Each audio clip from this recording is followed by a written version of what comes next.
নমস্কাৰ, মোৰ নাম ধনঞ্জিত দাস। মই আজি বৰগীত কবিতাটোৰ মূল ভাৱ লৈ আহিছোঁ। বৰগীত কবিতাটোৰ মূল ভাৱ সকলো পৰীক্ষাতে আহি থাকে, সেইকাৰণে আজি বৰগীত কবিতাটোৰ মূল ভাৱ আমি আলোচনা কৰিম।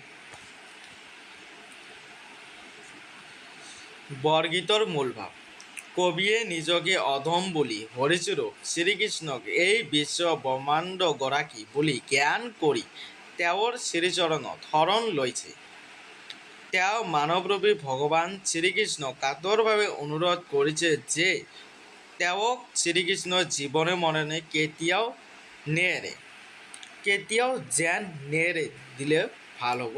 আপোনালোকে লিখি ল'ব। কবিৰ মতে এই সংসাৰখন মায়াময়। মানুহে জন্ম হোৱাৰ পৰা এই সংসাৰৰ মায়াজালত আবদ্ধ হৈ ভগৱানৰ কথা পাহৰি যায়, তেওঁৰ নাম স্মৰণ নকৰে, শ্ৰীকৃষ্ণৰ মহিমাৰ কথা বুজি নাপায়। তেওঁৱেই যে আমাৰ মুক্তিৰ পথ মুকলি কৰি দিব পাৰে, সেয়ে এই কথাৰ পৰা সম্পূৰ্ণ অজ্ঞাত।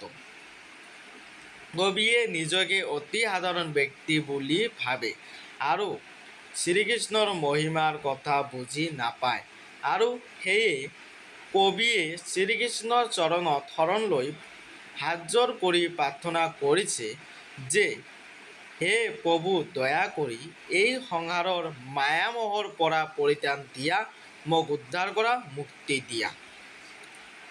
কবিয়ে শ্ৰীকৃষ্ণৰ চৰণ দুখৰি পৰম মহাধন বুলি কৈছে। ভকতসকলৰ বাবে শ্ৰীকৃষ্ণই হ'ল তেওঁলোকৰ জীৱন স্বৰূপ। শ্ৰীকৃষ্ণ হ'ল কৃপাৰ সাগৰ। ভক্তসকলে নাজানি নানা ভুল ভ্ৰান্তি কৰে। এইবোৰ ভুল ভ্ৰান্তিক ভগৱানে ক্ষমা কৰি নিজ চৰণত ঠাই দিছে।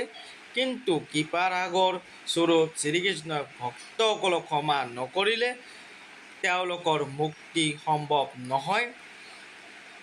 কবিয়ে কৈছে যে এই সংসাৰৰ মায়ামোহৰ পৰা পৰিত্ৰাণ পাবলৈ শ্ৰীকৃষ্ণৰ চৰণত শৰণ লোৱাৰ বাহিৰে অন্য কোনো উপায় নাই। এইখিনিয়ে আছিল বৰগীত কবিতাটোৰ মূল ভাৱ।